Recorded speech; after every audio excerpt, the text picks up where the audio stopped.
Hey everyone, welcome back to NBA Pickup, and today we're going to be talking about today's All-Star events. So let's get right into it. The first thing we're going to talk about is the Skills Challenge, which was won by Domantas Sabonis. So that was great to see. It was actually pretty fun to watch, and it was another big man won it. I think the past couple years we've seen some big men win this challenge. I think last year Bam Adebayo won it.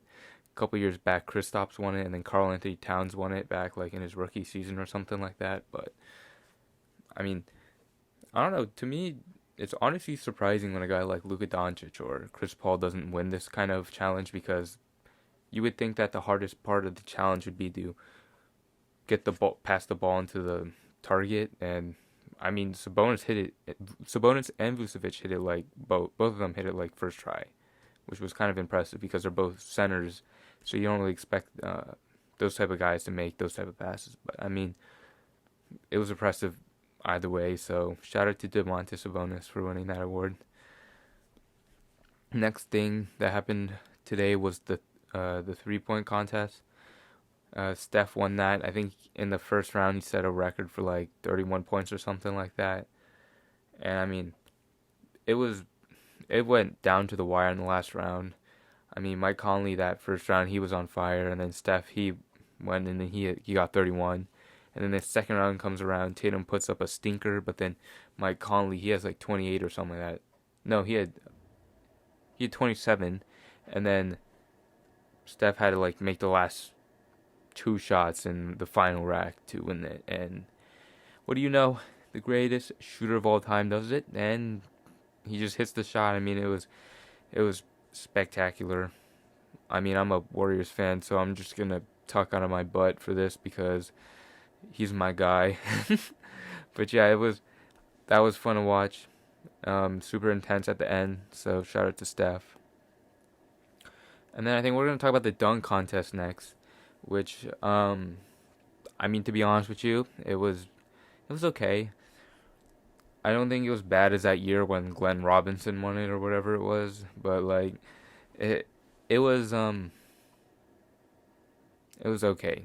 I mean, honestly, when you go look back at like 2016 when you had the Zach LaVine versus Aaron Gordon dunk off, that was fun to watch. That was just amazing. If you didn't even watch basketball, that was probably fun to watch.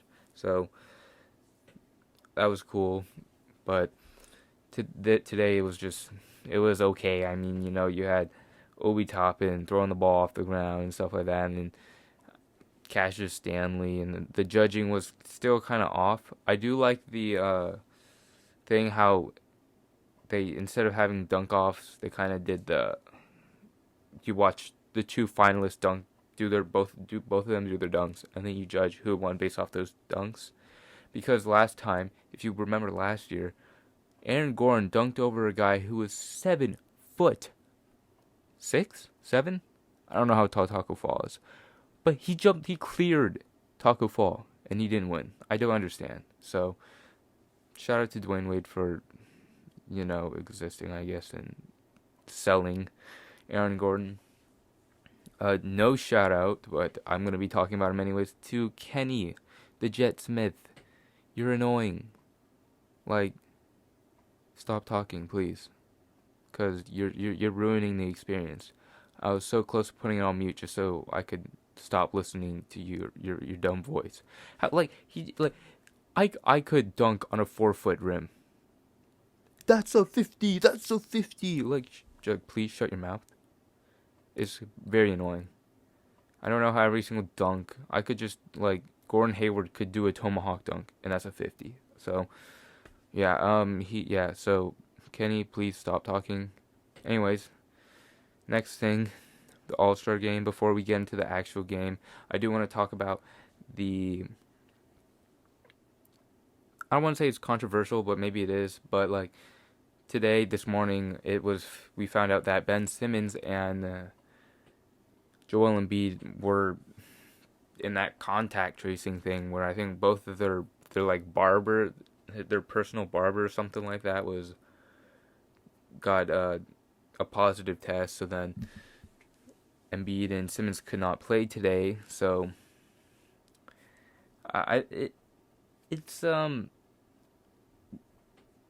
it's a little weird because the NBA was so good about the whole COVID thing. I mean, they suspended the season like on the dot when Gobert got tested positive for. Oh shoot, I'm gonna get demonic. Um, I'm gonna have to edit that out.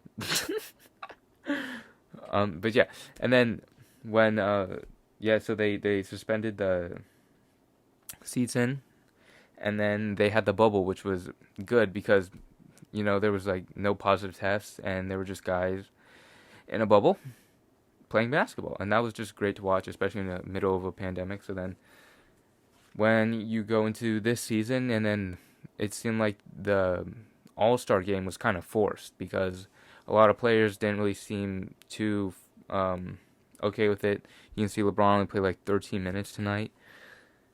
And I mean, it's just like, because I mean, the guy didn't really want to play. He even said like publicly that like it's not good, and then De'Aaron Fox said it was stupid or something like that. So I mean, it was, yeah. But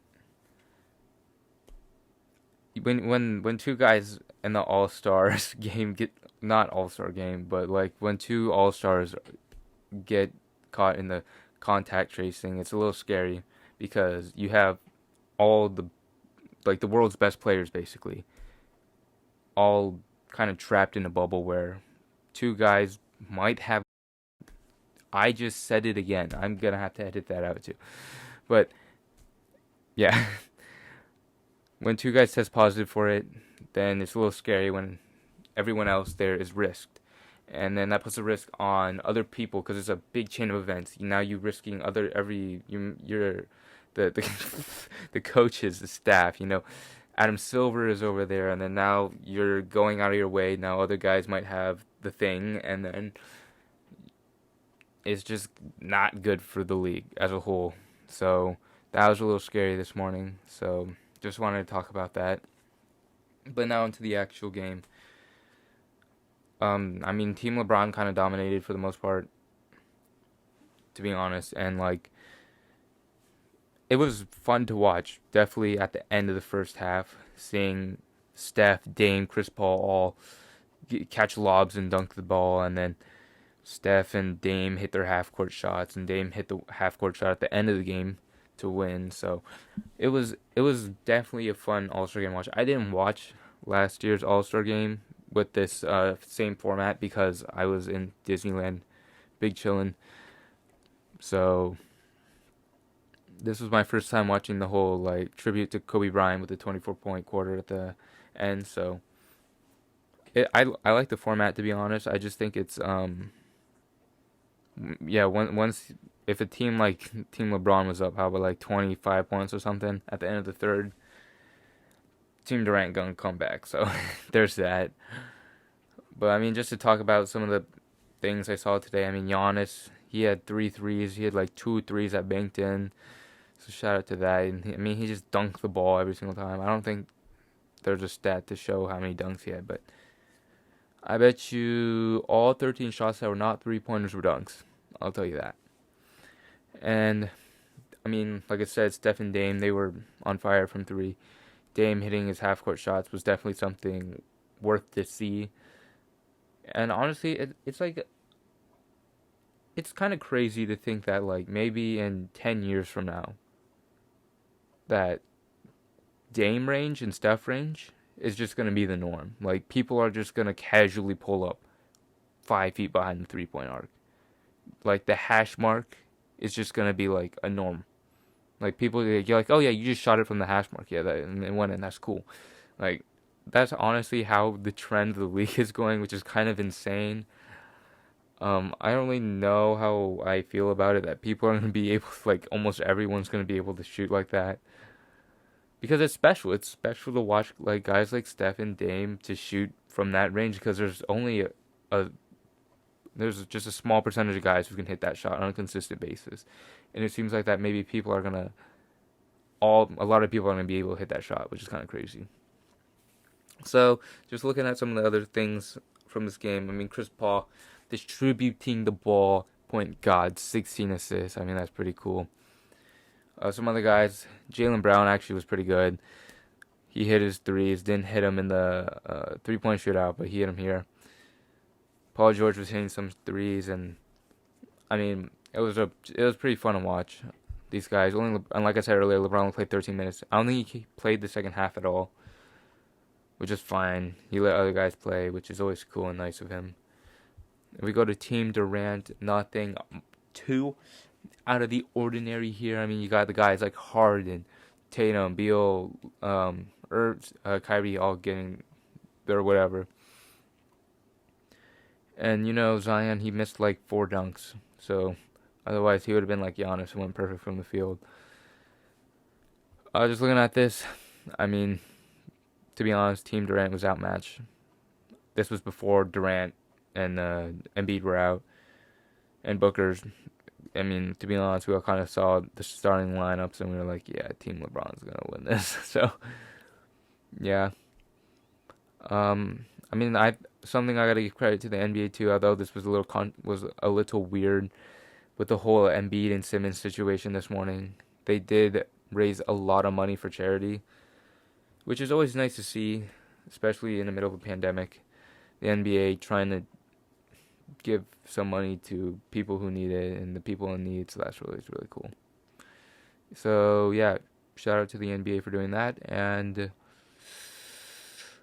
right now I'm in the process of making another scripted video, so be on the lookout for that. Hopefully I get it out sometime, like in the next 4 days or something. I don't know. Hopefully I get it out. Anyways, yeah, that's pretty much it. The NBA All-Star event day. Pretty fun, pretty cool. And yeah, so leave a like. Please subscribe for more NBA content in the future. And yeah, have a good day.